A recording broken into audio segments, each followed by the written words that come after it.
Hi guys, how are you? I hope you all are doing well. आज हम YouTube पे एक नया सीरीज स्टार्ट करने वाले हैं जहां पर हम नीट और जेई 2025 के पूरे फिजिक्स कवर करेंगे हम। अब ये लेक्चर कौन कौन से बच्चे अटेंड कर सकते हैं?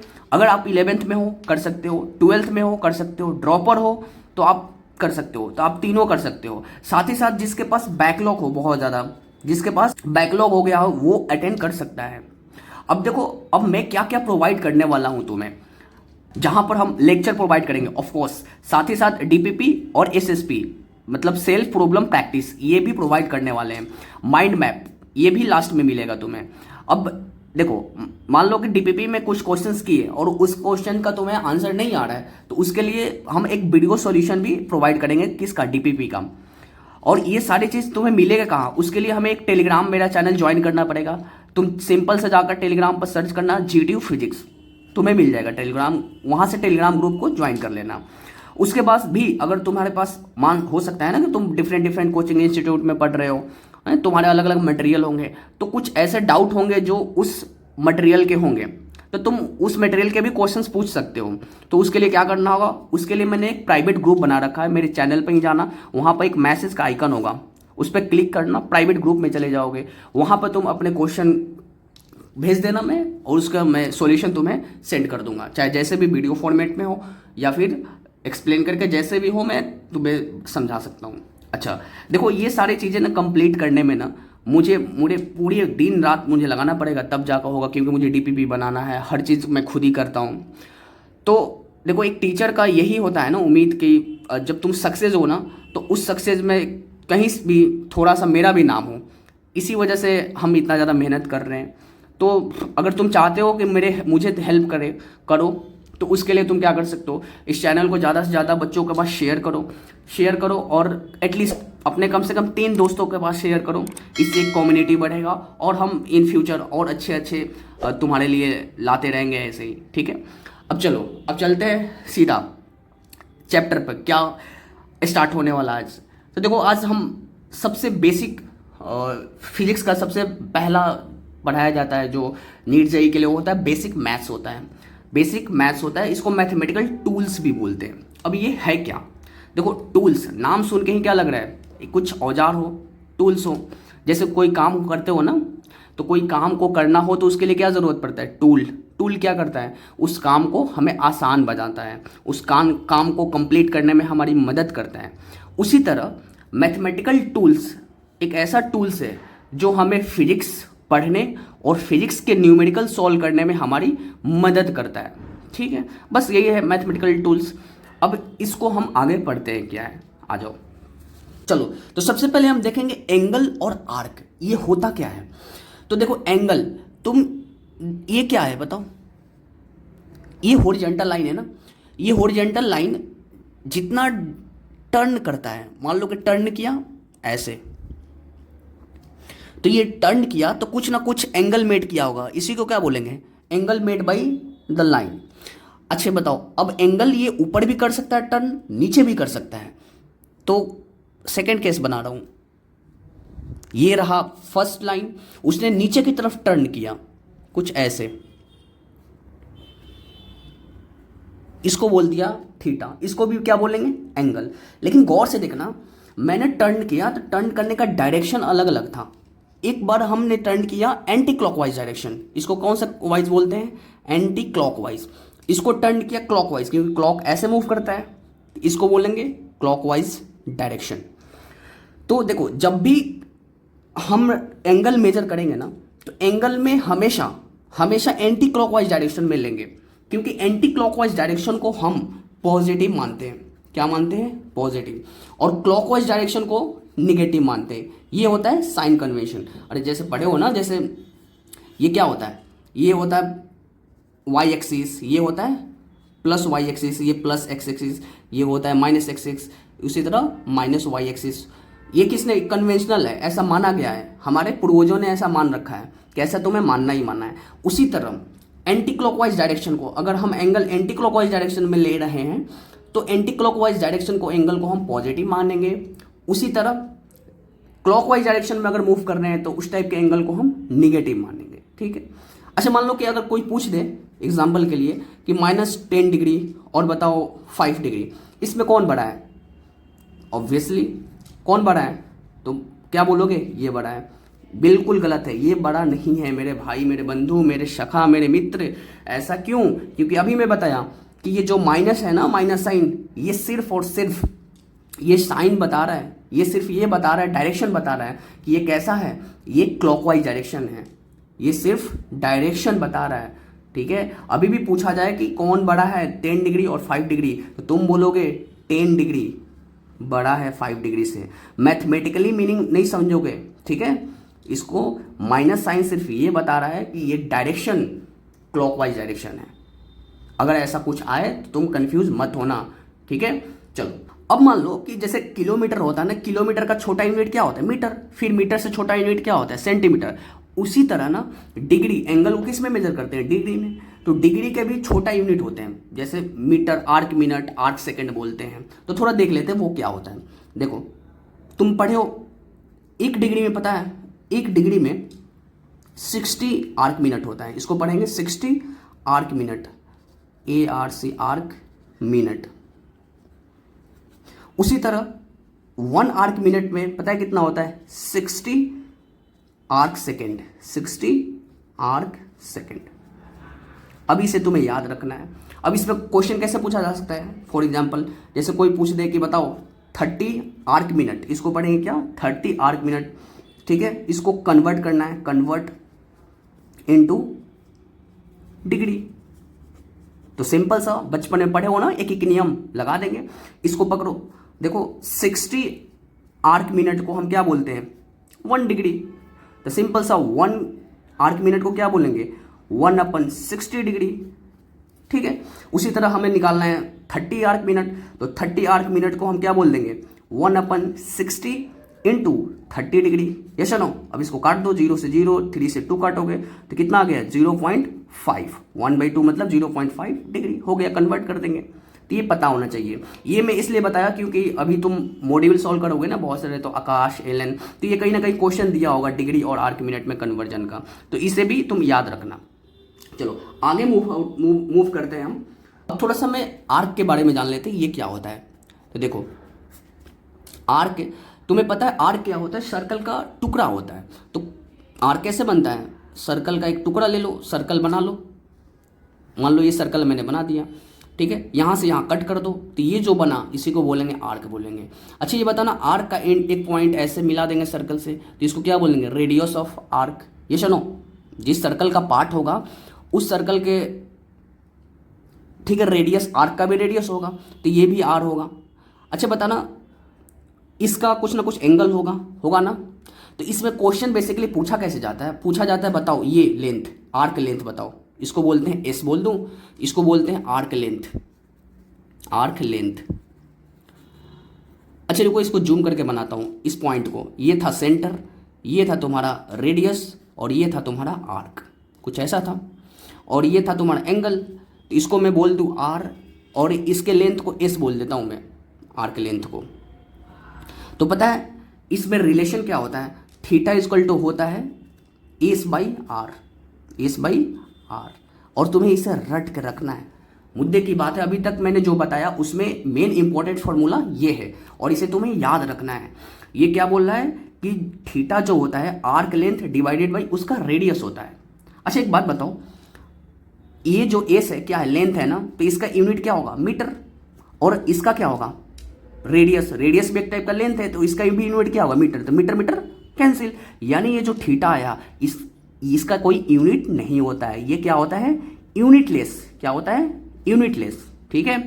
बट फिर भी बोलोगे सर हमने तो सुना है रेडियन होता है थीटा का यूनिट। हाँ होता है, बट वो जो है ना उसको बोलते हैं सप्लीमेंट्री एंगल।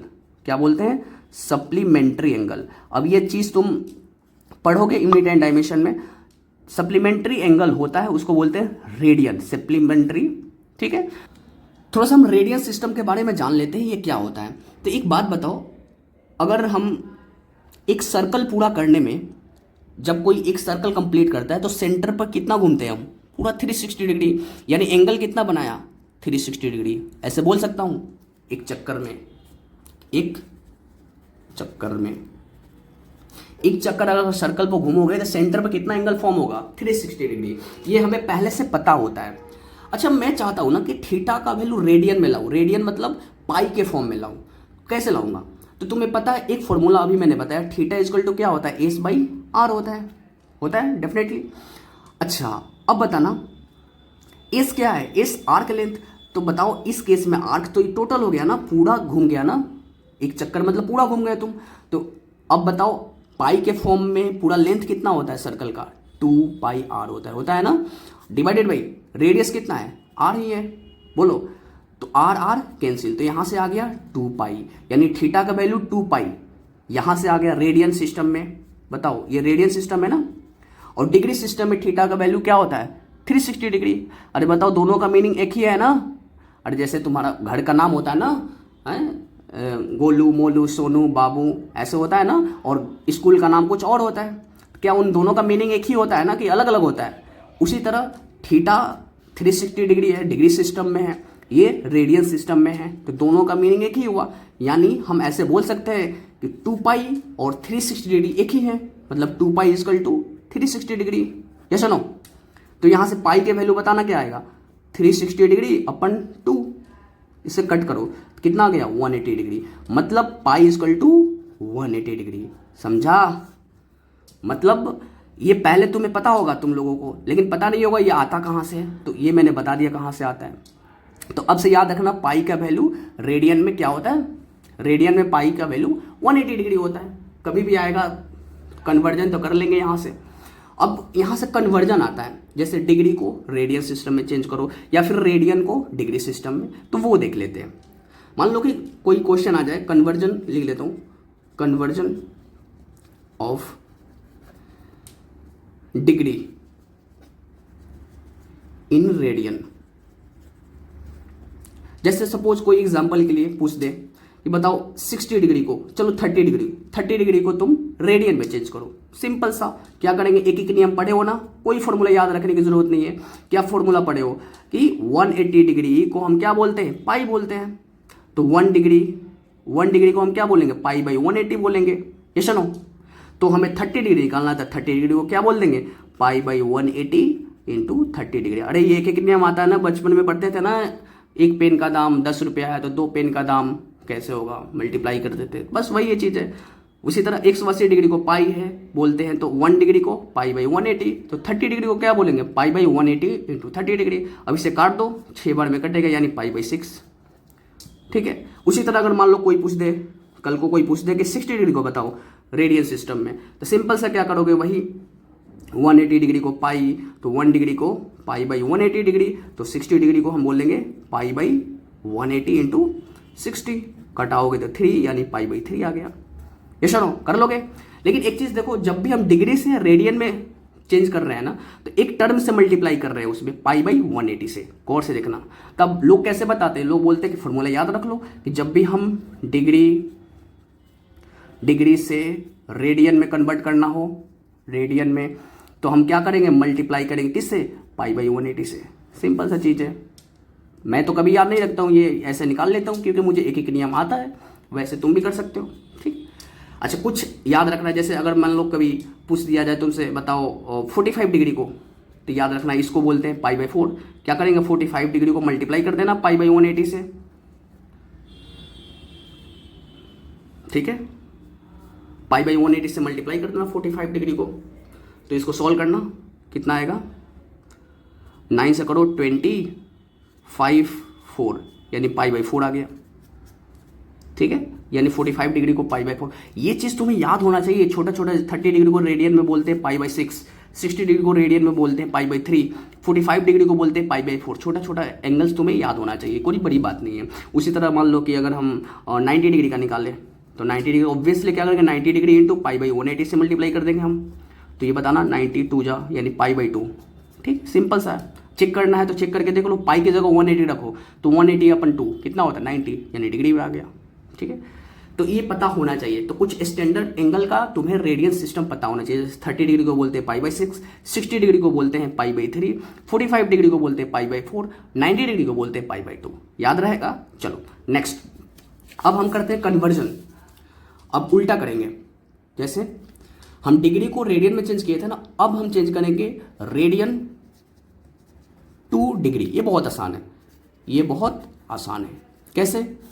मान लो कि कभी तुमसे बोल दिया कि बताओ 3π/4, 3π/4 को बताओ डिग्री में कितना होगा। तो सिंपल सा काम है, क्या करेंगे, 3π की जगह क्या रख देंगे, 180 डिग्री डिवाइडेड बाई 4। सॉल्व कर लो इसे, तो सॉल्व करोगे तो कितना आएगा, 90, फिर 2, फिर 45,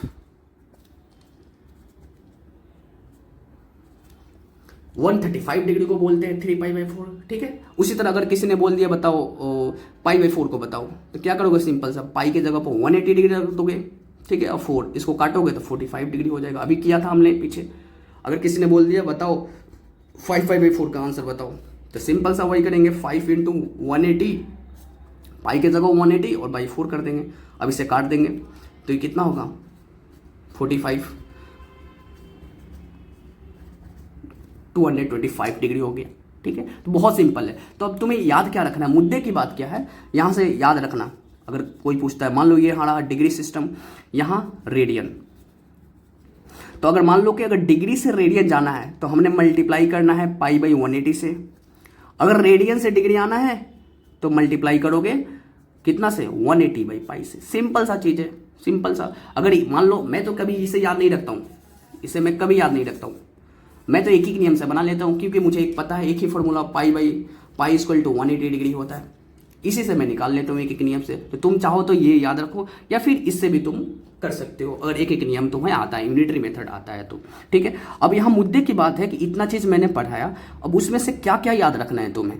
एक तो ये फॉर्मूला है याद, इसे MTR कर लो, MTRL, मुझे तो रट लो, MTRL मतलब मुझे तो रट लो, इसे याद रख लेना, स्टार बना लेना, यही फॉर्मूला, या ये याद रखो या फिर ये याद रखो, काम हो जाएगा।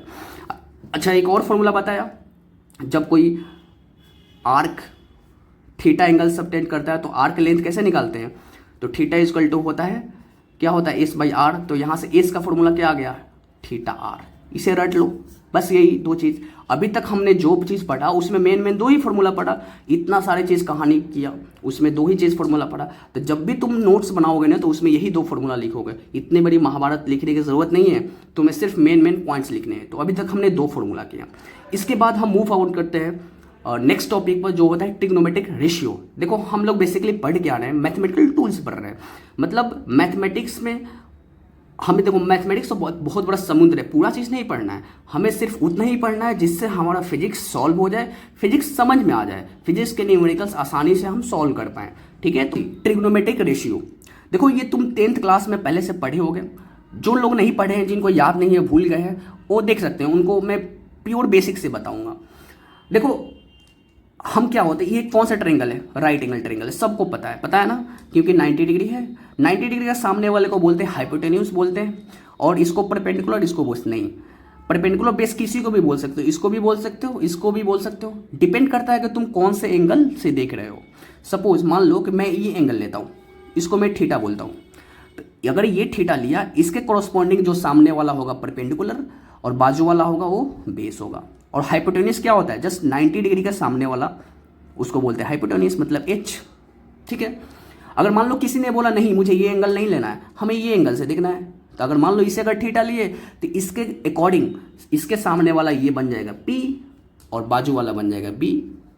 ठीक है, और ये तो हाइपोटेन्यूज H रहेगा ही 90 डिग्री के सामने। तो कभी भी कोई बोले ना कि परपेंडिकुलर और बेस बताओ, तो तुम पूछो किस थीटा के हिसाब से तुम पूछ रहे हो।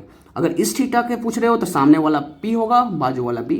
अगर इस थीटा के हिसाब से पूछ रहे हो तो सामने वाला P होगा, बाजू वाला B। सबको समझ में आया, ये सुनो।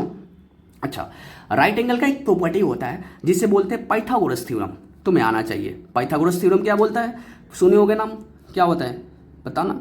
तो ये होता है, पाइथागोरस थ्योरम होता है कि H=H² मतलब हाइपोटेन्यूज का स्क्वायर ठीक है, परपेंडिकुलर का स्क्वायर प्लस बेस का स्क्वायर। अब यहाँ से तुम्हें कुछ भी निकालना हो निकाल सकते हो।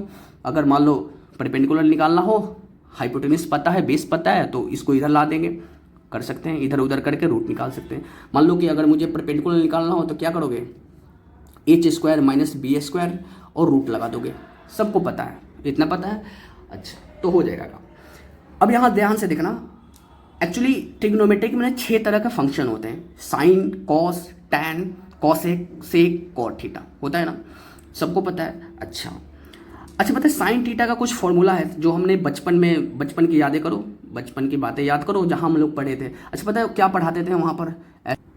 पंडित बद्री प्रसाद हर हर बोले, या फिर पाकिस्तान भूखा प्यासा हिंदुस्तान हरा भरा हैं। एक और निमोनिक्स होता था ना ऐसे, पापा बॉन्ड बेटा पियोगे, हाँ हाँ बेटा। तो ऐसे बहुत सारे होते हैं।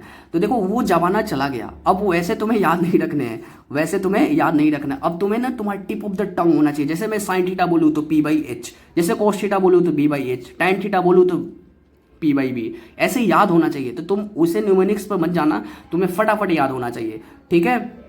अच्छा अब देखो साइन थीटा होता क्या है, तो साइन थीटा अभी देखा P/H एकदम याद हो जाना चाहिए तुम्हें। P क्या होता है ऑब्वियसली बता दिया, थीटा का जस्ट सामने वाला को P बोलते हैं और बाजू वाले को B बोलते हैं, और 90 डिग्री के सामने वाले को हाइपोटेन्यूस बोलते हैं। तो sine theta P/H, cos theta कितना हो गया B/H, सबको याद होना चाहिए। टैन थीटा क्या होता है P/B, ठीक है। उसी तरह तुम्हें पता है ना साइन थीटा का रेसिप्रोकल हुआ करता था कॉसेक थीटा। रेसिप्रोकल मतलब उल्टा, मतलब 1/sin theta, 1/sin theta. Sine theta का रेसिप्रोकल ही क्या होता था कॉसेक थीटा। तो इसके वैल्यू को भी रिवर्स कर देंगे H/P। उसी तरह कॉसेक थीटा किसका रिवर्स होता था, सेक थीटा किसका होता था, कॉस थीटा का। इसको क्या लिखेंगे H/B। उसी तरह कॉट थीटा किसका होता था, टैन थीटा का रेसिप्रोकल। तो इसको क्या लिख देंगे, इसका रिवर्स कर देंगे B/P।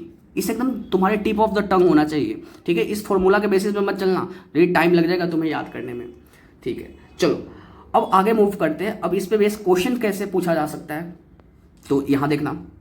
देखो इस चैप्टर से ना क्वेश्चन डायरेक्ट उठ कर आएंगे नहीं तुम्हारे JEE नीट के एग्जाम में, लेकिन हाँ इसके बगैर तुम्हें फिजिक्स नहीं आएगा, ये तो गारंटी देता हूँ मैं। इसलिए इसको ऐसे पढ़ो जैसे कि तुम अभी सीख रहे हो, फिजिक्स को अभी फील कर रहे हो, सीख रहे हो। तो सीखते वक्त तुम्हें हर चीज़ पर बहुत बारीकी से, क्योंकि इसका नाम ही है बेसिक मैथ्स फॉर फिजिक्स, तो इसे अच्छे से समझो। अगर इसमें कोई गड़बड़ होगा तो तुम बाद में टीचर को दोष दोगे।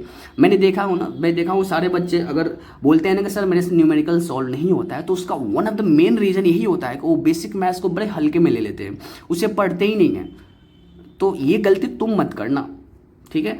चलो अब इसको देखना, सेक थीटा का वैल्यू दे रखा है इतना 5/3, ठीक है। थीटा एक्यूट एंगल है, इसके कहने का मतलब ये जो 0 डिग्री से π/2 के बीच में है। तो find all T ratio, trigonometric ratio निकालना है। तो तुम्हें पता है 6 तरह का ट्रिग्नोमेट्रिक रेशियो होते हैं, ये सारे फाइंड आउट करने हैं। तो चलो सेक थीटा तुम्हें 5/3 दे रखा है, मतलब क्या हुआ, सेक थीटा 5/3 दे रखा है।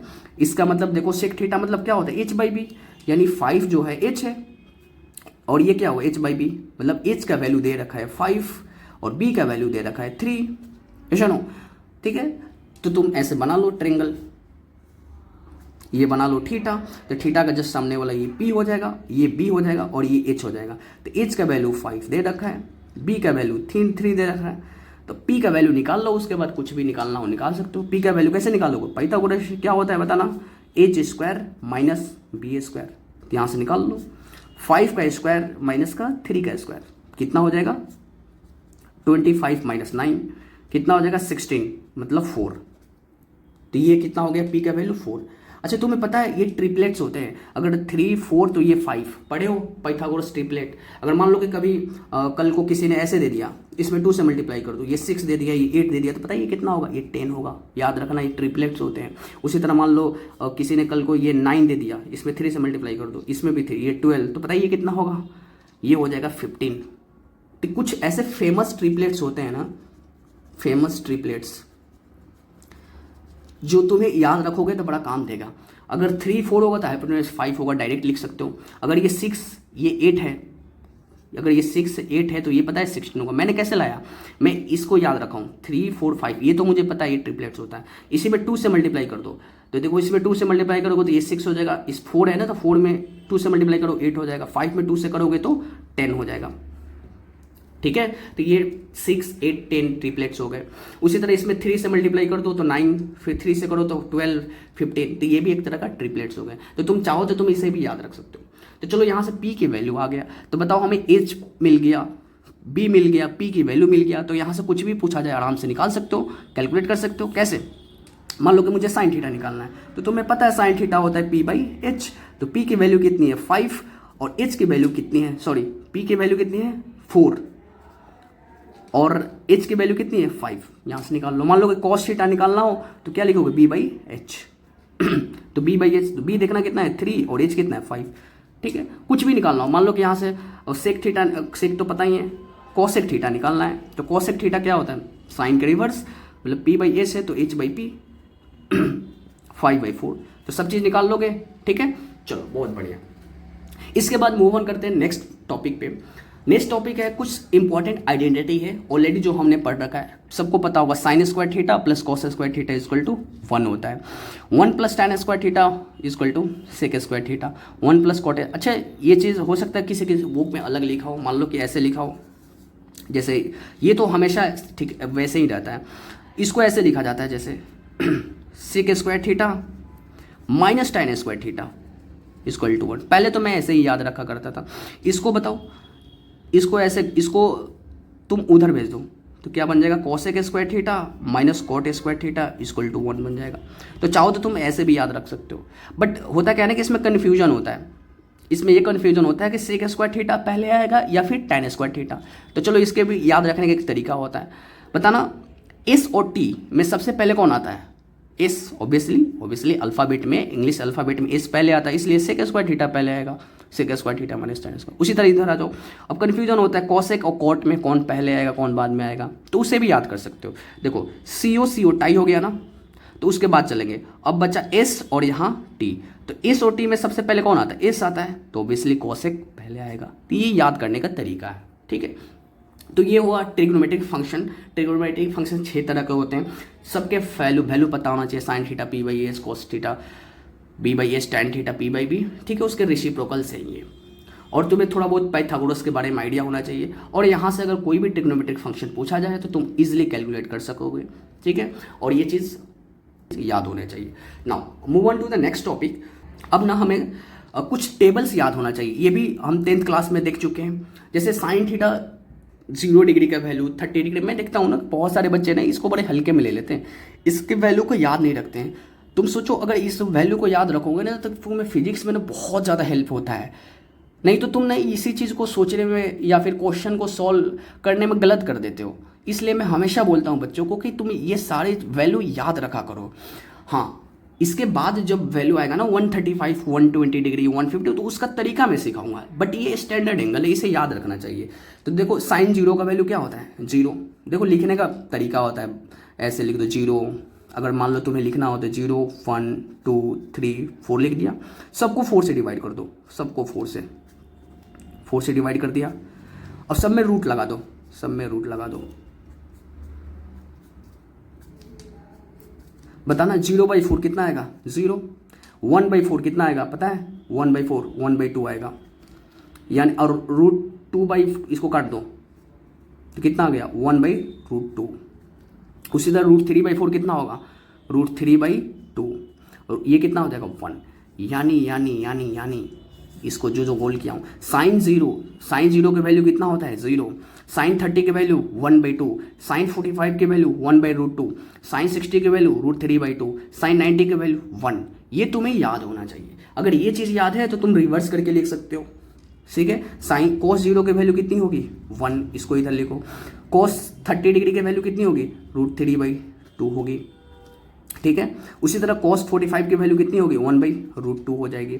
cos 60 डिग्री की वैल्यू कितनी हो जाएगी 1/2 हो जाएगी। cos 90 डिग्री की वैल्यू कितनी हो जाएगी 0। अगर ये चीज़ पता है तो तुम डिवाइड करके भी लिख सकते हो। tan 0 की वैल्यू कितनी हो जाएगी 0। tan 30 डिग्री की वैल्यू क्या हो जाएगी, क्या करोगे इन दोनों को डिवाइड कर दोगे 1/√3 हो जाएगी। अच्छा, tan 45 डिग्री की वैल्यू कितनी हो जाएगी 1 हो जाएगी। क्यों, क्योंकि पता है तुम्हें tan थीटा बराबर होता क्या है साइन थीटा अपन cos थीटा। तो साइन थीटा के वैल्यू और cos थीटा के वैल्यू को डिवाइड कर दो तो दोनों 1 आ जाएगा। उसी तरह अगर मान लो हमें निकालना हो और tan 60 डिग्री की वैल्यू कितनी होगी तो √3 हो जाएगी, और tan 90 डिग्री की वैल्यू क्या हो जाएगी नॉट डिफाइंड या इन्फिनिटी बोल सकते हो। ठीक है, तो ये तुम्हें टेबल याद होना चाहिए कि tan 0 साइन 0 एटलीस्ट ये तीन ही ज़्यादा फिजिक्स में काम आता है। उसके बाद याद रहे कोसाइन और कोसेक कॉट सेक, तो याद रहे तो ठीक है, नहीं रहे तो भी ठीक है, तुम निकाल भी सकते हो क्योंकि रेसिप्रोकल होता है वो चीज़, तो एटलीस्ट इतना याद होना चाहिए हमें। Now move on to the next topic. देखो एक होता है मैजिक ट्रायंगल। देखो अभी तक हमने 0 degree, 30 degree, 60 degree, 90 degree in सारे एंगल को देखा, 45 डिग्री के भी एंगल को। अब ना कुछ एंगल होते हैं जो फिजिक्स में बहुत ज़्यादा यूज होते हैं, जैसे 37 डिग्री और 53 डिग्री। अब ये एंगल निकालने के लिए जैसे पूछा जा सकता है ना, साइन 37 का वैल्यू बताओ, कॉस 53 डिग्री का वैल्यू बताओ, टैन 37 डिग्री का वैल्यू बताओ, कॉट 53 डिग्री का वैल्यू बताओ, कॉसेक 37 डिग्री का। अब इसका वैल्यू कैसे निकालोगे? तो देखो इसको निकालने का एक तरीका होता है। मैं एक ट्रायंगल बना रहा हूँ, इस ट्रायंगल को मैजिक ट्रायंगल बोलते हैं, मैं खुद से अपना नाम दिया हूँ इसको। तो इसी ट्रायंगल को याद रखना है। अगर मान लेता हूँ मैं इस एंगल को 37 डिग्री बोलता हूँ, इस एंगल को 37 डिग्री, तो तुमको पता है इसके सामने वाला क्या बोलेंगे? परपेंडिकुलर, इसको बेस, इसको हाइपोटेन्यूज। तो 37 के सामने वाले जो साइड होता है ना परपेंडिकुलर, उसको 3 लिखते हैं। क्या लिखते हैं? 3। ऐसे याद रखना, 37 है, 3 से स्टार्ट होता है, तो इसलिए सामने वाला भी 3 होगा, बाजू वाला 4, तो ये कितना होगा? 5। इस ट्रायंगल को याद रखना। अगर ये चीज़ पता है ना तो तुम कोई भी एंगल निकाल लोगे 37, 53 डिग्री का। कैसे? अच्छा ये बता रहा है 90 है, तो ये दोनों में मिलाकर 90 होगा ना, तो ये 37, तो ये कितना होगा? 53 हो गया। निकाल लेंगे कुछ भी। जैसे मान लो कि हमें साइन 37 का वैल्यू निकालना है, तो तुम्हें पता है 37 साइन थीटा मतलब क्या होता है? P/H।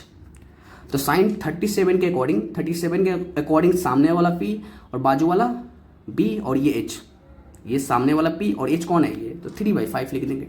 साइन 37 की वैल्यू कितना आ गया? 3/5। उसी तरह कॉस 53 डिग्री, तो 53 डिग्री क्या होता है? B/H। तो इसके अकॉर्डिंग 53 के अकॉर्डिंग B कौन सा होगा? ये तो P होगा, सामने वाला P, बाजू वाला B होगा, तो 3/5 क्योंकि H 5 है। उसी तरह मान लो tan 37 लिखना है, तो क्या लिखना है? P/B। तो 37 के अकॉर्डिंग P कौन सा होगा? 3, और B कौन सा होगा? 4। उसी तरह cot 53 लिखना है, मतलब B/P। तो 53 के अकॉर्डिंग B कौन सा होगा? ये वाला, और P कौन होगा? ये, तो 3/4 लिख देंगे। ठीक है। उसी तरह cosec 37 डिग्री लिखना है, तो cosec 37 मतलब क्या हुआ? H/P, मतलब साइन थीटा का रिवर्स। तो H क्या है? 5, और P कितना है? 37 के अकॉर्डिंग 3। बस। तो यहाँ से हर चीज़ हम निकाल सकते हैं, तो इसे हम मैजिक ट्रायंगल बोलते हैं। इस ट्रायंगल को याद रखना। फिर से मैं बता दूँ ट्रायंगल कैसे ड्रॉ करना है। ट्रायंगल सिंपल सा, एक एंगल 37 डिग्री लिखना है। 37 के सामने वाले साइड को 3 बोलते हैं, बाजू वाले को 4, ये 5, ये ट्रिपलेट हो गया ना, 3 4 5। अब यहाँ से ये 37, तो ये कितना होगा? 53। अब यहाँ से कुछ भी पूछा जाए हम इजिली कैलकुलेट कर सकते हैं। ठीक है, बहुत बढ़िया। Now next, move on to the next topic. देखो sum and differences of angles, ये भी बहुत ही अच्छा टॉपिक है। इसका देखो यूज होता है, कहाँ यूज होगा तुम्हें? इसका यूज इंपॉर्टेंस मिलेगा तुम जब वेव पढ़ोगे ना, वहां पर। तो देखो इस फॉर्मूला का यूज मिल सकता है, इसका बहुत रेयर यूज मिलता है, फिजिक्स में बहुत कम इसका यूज होगा, 1-2 जगह हो सकता है। जेई वाले जो बच्चे पढ़ रहे हैं ना उनको मिल सकता है, बट नीट में मैं बोलूँगा बस यही 2 फॉर्मूला याद रखना, ये वाला कैटेगरी और ये वाला कैटेगरी, काम चल जाएगा उससे। अब ये फॉर्मूला क्या बोलता है भाई? अच्छा एक बात बताओ, पहले यहाँ बता दे दो। मान लो कहीं लिखा हुआ है साइन, ठीक है, A+B, क्या इसका मतलब ये होता है क्या sine A plus sine B? बिल्कुल नहीं, ऐसा मत सोचना, ये गलत है, कतई नहीं होता है। Sine A+B equal to sine A plus sine B, ये गलत है। तुमने क्या किया? साइन से मल्टीप्लाई, ये मल्टीप्लाई थोड़ी होता है, ये पूरा एंगल ही होता है, तो ऐसे लिख मत देना। ठीक है, मैं देखता हूँ ना बहुत सारे बच्चे अपना दिमाग लगाकर ऐसे करते हैं, ये बिल्कुल गलत है। तो मैं साइन A+B का वैल्यू क्या लिखना है? यहाँ से ये फॉर्मूला होता है, इसे याद रखना है। क्या होता है? Sine A into cos B, पहले एंगल साइन के साथ जाएगा, फिर दूसरा एंगल कॉस के साथ जाएगा, फिर plus cos A into sine B। उसी तरह साइन A माइनस B का फॉर्मूला क्या होता है? Sine A into cos B minus cos A into sine B, मतलब साइन के साथ फर्स्ट एंगल, फिर कॉस के साथ सेकेंड एंगल, फिर माइनस कॉस के साथ फर्स्ट एंगल, फिर साइन के साथ। ये हो जाता है याद, बार बार पढ़ोगे ना हो जाएगा। अब देखो इसका यूज़ कैसे करते हैं। उसका यूज़ मान लो कि कभी को पूछ दिया गया साइन 75 डिग्री का वैल्यू बताओ, तो हम कर लेंगे कैसे? देखो अब 75 को हम 2 टुकड़ों में डिवाइड करेंगे, बांटेंगे, ऐसे बांटेंगे ताकि अब जैसे 75 को लिखने के लिए क्या लिख सकता हूँ मैं? ऐसे लिख सकता हूँ, साइन 75 को क्या लिख सकता हूँ? 30 डिग्री प्लस 45 डिग्री, तभी तो 75 होगा ना। अच्छा बहुत से लोग बोल सकते हैं कि सर आपने ऐसे भी तो लिख सकते हो ना, साइन 60 डिग्री प्लस 15 डिग्री। अरे भाई ऐसे लिख सकते हो। तो हमें देखो, हमें ऐसे तोड़ना है ना ताकि दोनों का एंगल पता हो। जैसे साइन 30 का वैल्यू पता होता है, 45 का भी वैल्यू पता है। अब मान लो तुमने 60 डिग्री और 15 डिग्री के टर्म में तोड़ दिया, तो 60 डिग्री का वैल्यू पता है लेकिन 15 डिग्री का वैल्यू नहीं पता है ना, इसलिए हम इस फॉर्म में नहीं तोड़ेंगे। तो हमें तोड़ना भी होता है ना, तो हमें ध्यान रखना होता है ऐसे एंगल में तोड़ते हैं जो एंगल नॉन हो, जिस एंगल के बारे में हमें पहले से पता हो, ठीक है। तो ऐसे नहीं तोड़ेंगे। तो चलो लगा दो साइन ए प्लस बी। अब ये रहा ए और ये रहा बी, तो फॉर्मूला लगा देंगे। क्या होता है साइन ए, अच्छा पहले एक बार फॉर्मूला लिखते हैं, कॉस बी प्लस, अब यहाँ लिख देंगे। बताओ साइन ए मतलब sine 30 degree into cos B cos 45 degree plus cos 30 degree into sine 45 degree. तो साइन 30 के वैल्यू 1/2, कॉस 45 का वैल्यू 1/√2 प्लस कॉस 30 के वैल्यू √3/2 इंटू कॉस साइन 45 की वैल्यू 1/√2। सॉल्व कर लो इसे, तो 1/2√2 प्लस √3/2√2, तो कितना हो जाएगा 1√3 प्लस 1 डिवाइडेड बाई 2√3। इतना हो गया आंसर, खत्म, सिंपल सा। तो इसका यूज यहाँ पर होता है।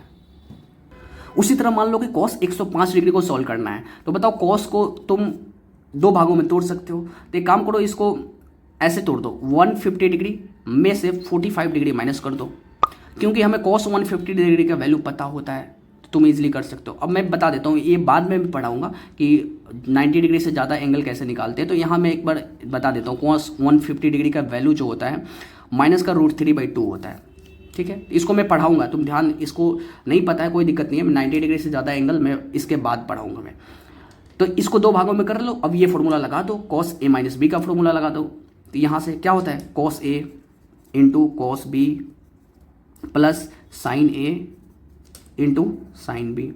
ये रहा तुम्हारा एंगल ए, ये है बी, तो रख दो cos 150 degree into cos 45 degree plus sign 150 degree into sine 45 degree. Value रख दो, कॉस 150 डिग्री का value minus √3/2 into cos 45 degree का वैल्यू 1/√2 प्लस साइन 150 डिग्री का वैल्यू, अच्छा साइन 150 डिग्री का भी लिख सकते हो, उसका भी वैल्यू लिख सकते हो, तो उसका होता है माइनस का 1/2 होता है, और यहाँ से साइन 1/√2। अगर ये सारे वैल्यू पता हो तो फटाफट लिख देना। देखो हम हमेशा ध्यान क्या रखना है कि हमेशा तोड़ेंगे ऐसे एंगल में जो एंगल हमें पहले से पता हो। अब वो कौन कौन से एंगल होते हैं, ये 0 डिग्री, 30 डिग्री, 45, 60, 90। अगर इसमें टूटता है तो ठीक है, अगर मान लो 100 से ज़्यादा है तो हमें 150 के टर्म में जाना पड़ेगा। बट ये एंगल अभी मैंने बताया नहीं है 150 का कैसे निकालते हैं, 135, वो आगे बताऊंगा तो सीख लेंगे। बट यही सीखना है कि तुम्हें कैसे तोड़ना है और इस फॉर्मूला का यूज़ कैसे करना है। तो एटलीस्ट तुम्हें ये दोनों फॉर्मूला पता होना चाहिए। हो गया, अच्छा इसे भी तुम रखोगे, अगर जेई वाले हो तो तुम्हें ये दोनों पता होना चाहिए, क्योंकि तुम्हें मैथ्स में ये दोनों फॉर्मूला काम आता है, ठीक है। चलो move on to the next topic which is double and half angle. ये भी बहुत ज़्यादा इंपॉर्टेंट है, इसका फिजिक्स में बहुत ज़्यादा यूज होता है। इवन तुम जब काइनेमेटिक्स पढ़ोगे वहाँ पर भी ये फॉर्मूला यूज होता है, साइन 2 थीटा का, ठीक है। कॉस 2 थीटा का फॉर्मूला काइनेमेटिक्स में भी यूज होगा, प्लस बहुत सारे वेव पढ़ोगे, SHM, बहुत सारी जगह पे यूज होता है। तो अभी पढ़ लो, बाद में फिर दिक्कत होगा नहीं। देखो इस फॉर्मूला को देखो गौर से, इसी को बोलते हैं डबल एंगल, क्योंकि डबल है ना, 2 थीटा है इसलिए डबल बोल रहे हैं। अच्छा ये बताना, जब एंगल कितना है 2 थीटा, साइन 2 थीटा, तो इसको क्या लिखा हूँ मैं, 2 sine theta into cos theta. मतलब गौर से इस फॉर्मूला बोलना क्या चाह रहा है, ये फॉर्मूला बोल रहा है कि अगर यहाँ पर एंगल डबल है, क्या बोला, यहाँ पर एंगल डबल है, तो यहाँ पर एंगल उसका आधा है ना। अगर देखो गौर से देखो, यहाँ 2 थीटा है तो यहाँ पर क्या है, थीटा है। अगर कल को मान लो, कल को अगर कोई किसी ने दे दिया है, बताओ साइन थीटा का फॉर्मूला इस फॉर्म में लिखो, तो क्या लिखोगे, 2 इंटू साइन θ/2 इंटू कॉस θ/2। बोलो यस या नो, कैसे, मतलब यहाँ पर जो एंगल होगा उसका आधा होगा कहाँ, यहाँ पर। तो अगर कल को किसी ने बोला अगर साइन थीटा का वैल्यू लिखो हाफ एंगल के फॉर्मूला में, तो लिख लोगे कैसे, 2 इंटू साइन θ/2 इंटू कॉस θ/2। ये आया कहाँ से, इसी फॉर्मूला से हमने देखा। ये फॉर्मूला क्या बोल रहा था कि अगर यहाँ डबल एंगल है तो यहाँ पर थीटा होगा, 2 into sine theta into cos theta. लेकिन गौर से देखना, ये थीटा यहाँ के आधा है, या फिर उल्टा भी बोल सकते हो, यहाँ के डबल थीटा है यहाँ, तो यहाँ देखो θ/2 है तो इसका डबल क्या होगा, थीटा। तो ऐसे पता होना चाहिए, इसी को बोलते हैं एनालिसिस करना, फॉर्मूला को आना चाहिए। अब इस पे बेस कैसे क्वेश्चन पूछा जा सकता है, देखो यहाँ जैसे, अच्छा रुक जाओ क्वेश्चन में बताता हूँ, पहले ये देखो। उसी तरह cos 2 थीटा के 3 फॉर्मूले होते हैं। एक होता है cos² theta minus sin² theta, इसे याद रखना है, ठीक है। दूसरा होता है कॉस के टर्म में 2 कॉस स्क्वायर थीटा -1 होता है। थर्ड होता है साइन के टर्म में 1 - 2 साइन स्क्वायर थीटा 1। इस फॉर्मूला को भी गौर से देखना, एक एक करके सिखाता हूँ। मान लो कॉस थीटा इक्वल टू, ये तो याद रखना है तुम्हें, cos square theta minus sign square theta. क्या है cos square theta minus sign square theta.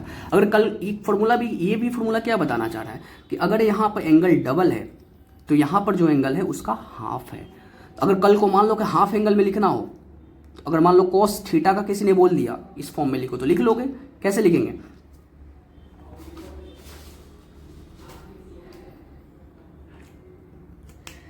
कैसे लिखेंगे बताओ?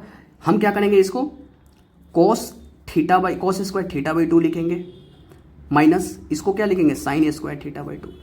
ये सुनो, मतलब यहाँ पर जो एंगल होगा उसका आधा होगा यहाँ पर, सिंपल सा। उसी तरह अगर मान लो कि cos 2 theta equal to 2 cos square theta -1, ये फॉर्मूला होता है।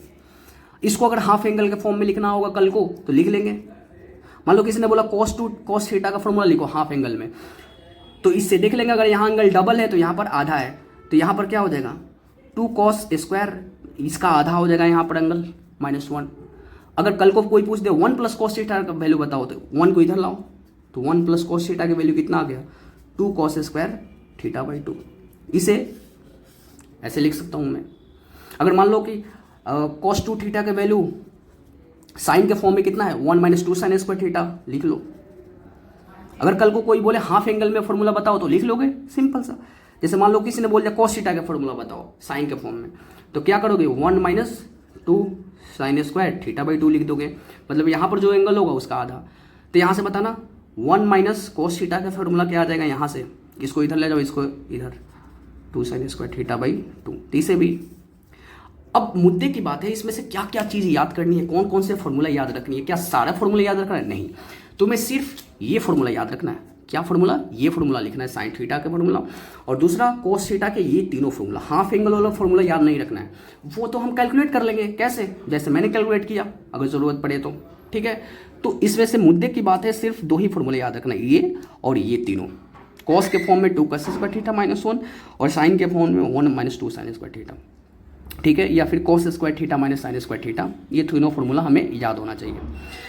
अच्छा, मान लो अब क्वेश्चन कैसे इस पे आता है, तो मान लो कि अगर हमें निकालना है कि साइन 74 डिग्री का वैल्यू बताओ, तो तुम निकाल सकते हो। कैसे? ऐसे लिख दो साइन, अच्छा 74 को मैं ऐसे लिख सकता हूँ 37 डिग्री प्लस 37 डिग्री। ये सुनो, बोलो। तो यहाँ से बताओ, इसको लिख सकता हूँ sine 2 times of 37 degree. Yes या नो? अरे 37 को 2 बार मल्टीप्लाई किया हूँ, तो एक तरह से देखो ये क्या है, 2 थीटा बन गया ना, इसको थीटा मन में मान लो, तो 2 थीटा। अब 2 थीटा का फॉर्मूला क्या होता है बताओ, 2 इंटू साइन, मतलब यहाँ पर जो एंगल होगा उसका आधा होगा, तो यहाँ पर आधा क्या है 37 डिग्री इंटू कॉस 37 डिग्री। अब यहाँ से सॉल्व कर लेंगे, तुम्हें पता है 2 इंटू साइन 37 की वैल्यू कितनी होती है 3/5, कॉस 37 की वैल्यू कितनी होती है 4/5। सॉल्व कर लेंगे हम इसे, तो कितना आ जाएगा 24/25। तो ऐसे कैलकुलेट कर लेंगे, ऐसे यूज होता है। मान लो कि कल को किसी ने बोल दिया इसको सॉल्व करो, तो कैसे सॉल्व करोगे? तो तुम्हें पता है 1 + cos theta by sine theta, और एंगल तुम्हें अब देखो हाफ एंगल में फॉर्मूला पूछ दिया है, हाफ एंगल में इसका वैल्यू दे दिया है, तो इसे कैसे कैलकुलेट करेंगे? तो सोचो 1 + cos थीटा का वैल्यू कहाँ से लाएंगे? तो हम देखो कॉस है ना, तो कॉस वाला फॉर्मूला लगाएंगे। ये देखना cos 2 थीटा का फॉर्मूला जो होता है कॉस के फॉर्म में कहाँ होता है, कितना होता है 2 cos स्क्वायर थीटा -1 होता है ना। हमें लाना है 1 + cos थीटा, यानी अच्छा यहाँ से बताओ cos थीटा अगर लिखना हो तो कैसे लिखोगे cos थीटा, इस फॉर्मूला का देख कर बताओ। मतलब यहाँ एंगल डबल है तो यहाँ पर आधा है, तो अगर यहाँ पर थीटा है तो यहाँ पर भी क्या होगा, आधा हो जाएगा, मतलब 2 cos स्क्वायर थीटा बाई 2 -1 होगा। बोलो, तो यहाँ से बताओ ये 1 को इधर लाओ तो क्या बन जाएगा 1 + cos थीटा इक्वल टू कितना हो गया 2 cos स्क्वायर थीटा बाई 2। ये नो, और हमें 1 + cos थीटा का वैल्यू पता चल गया हाफ एंगल के फॉर्म में। अब इसकी वैल्यू उठाकर यहाँ डाल दो। तो कैसे डालोगे, मैं डायरेक्ट यहाँ सोल्व कर रहा हूँ। 1 + cos थीटा की जगह ये रख दो 2 cos square theta by 2 divided by अच्छा साइन थीटा है ना, साइन थीटा को भी हाफ एंगल में लिख सकते हो। कैसे बताओ, यहाँ देखो साइन थीटा को हम क्या लिख सकते हैं 2 into sine theta by 2 into cos theta by D. क्यों? क्योंकि ये फॉर्मूला क्या बोल रहा है कि अगर डबल एंगल है तो यहाँ पर आधा होना चाहिए, तो उसी तरह यहाँ पर अगर थीटा है तो यहाँ का आधा होना चाहिए ना यहाँ पे, ये सुनो। तो क्या मैं साइन थीटा की जगह पर ये लिख सकता हूँ 2 into sine theta by 2 into cos theta by 2, ये सुनो बोलो। अभी देखो 2 से 2 कैंसिल, एक कॉस थीटा बाई 2 से एक कॉस थीटा बाई 2 कैंसिल, तो बचा क्या रूट में एक कॉस थीटा बाई 2 बच गया, और नीचे क्या बच गया एक साइन थीटा बाई 2 बच गया। तो क्या बन गया रूट अंडर, क्योंकि एंगल तो थीटा बाई 2 है ना, तो कॉट थीटा बाई 2 होगा, यही हो गया आंसर। ठीक है, तो ऐसे यूज करने आना चाहिए तुम्हें डबल एंगल हाफ एंगल का फॉर्मूला। अब देख लेते हैं एक और क्वेश्चन है, ये क्वेश्चन तुम्हारे मॉड्यूल में, हालांकि डीपीपी में भी मैंने डाल दिया है। ये क्वेश्चन क्या बोल रहा है, हमें इसकी वैल्यू बतानी है। बहुत सिंपल, कर लेंगे इसे। कैसे? देखो क्या करेंगे, देखना गौर से देखना। ए स्क्वायर कितना हो गया 2a स्क्वायर प्लस, बोलो ए स्क्वायर और ए स्क्वायर कितना हो गया 2a स्क्वायर, और 2a स्क्वायर कॉस थीटा पहले से रहने दो। ठीक है, फिर देखो 2a स्क्वायर यहाँ पर भी है, 2a स्क्वायर यहाँ पर है, तो कॉमन ले लो उसे। तो 2a स्क्वायर को कॉमन ले लोगे तो क्या बचेगा 1 प्लस में कॉस थीटा। ठीक है, अब क्लिक किया यहाँ 1 प्लस कॉस थीटा आ गया। अब 1 प्लस कॉस थीटा का वैल्यू कहाँ से लाएंगे, तो उसके लिए हमें कॉस 2 थीटा का फॉर्मूला लिखना होगा। मैं बार बार लिख रहा हूँ इसलिए कि तुम्हें याद हो जाए चीज़ें, बार बार एकदम तुम्हारे दिमाग में फिक्स हो जाए कि कैसे कैलकुलेट करना है, कौन से फॉर्मूला कब यूज़ करना है। तो कॉस 2 थीटा का फॉर्मूला कॉस के फॉर्म में हमें लाना है। तो कॉस वाला फॉर्मूला यही होता है ना, 2 cos स्क्वायर थीटा माइनस 1। तो हमें निकालना है कॉस थीटा का वैल्यू, तभी तो 1 प्लस कॉस थीटा आएगा ना। तो कॉस थीटा का वैल्यू क्या लिखोगे हाफ एंगल के फॉर्म में, 2 cos square theta by 2 minus 1। ये सुनो, इसको देख के मैंने लिखा, इसके हिसाब से अगर यहाँ डबल एंगल है तो यहाँ आधा, तो अगर मान लो यहाँ पर थीटा है तो यहाँ पर इसी का आधा होगा। अब यहाँ से 1 को इधर लाओ तो फिर क्या बनेगा 1 plus cos theta equal to 2 cos square theta by 2। ये सुनो, बस इसकी वैल्यू पुट कर दो यहाँ पर। तो रूट अंडर कितना हो जाएगा 2a square, 1 plus cos theta के वैल्यू यहाँ पर रख दो 2 cos स्क्वायर थीटा बाई 2। ये सुनो, अब देखो क्या बन गया अंदर 2 2 4 a square cos square theta by 2। तो यहाँ से देखो 4 एक बाहर आ जाएगा तो 2, एक a बाहर आएगा और कॉस थीटा बाई 2 भी बाहर आ जाएगा। तो कौन सा ऑप्शन करेक्ट हो जाएगा 2a cos थीटा बाई 2। तो second option is the correct answer.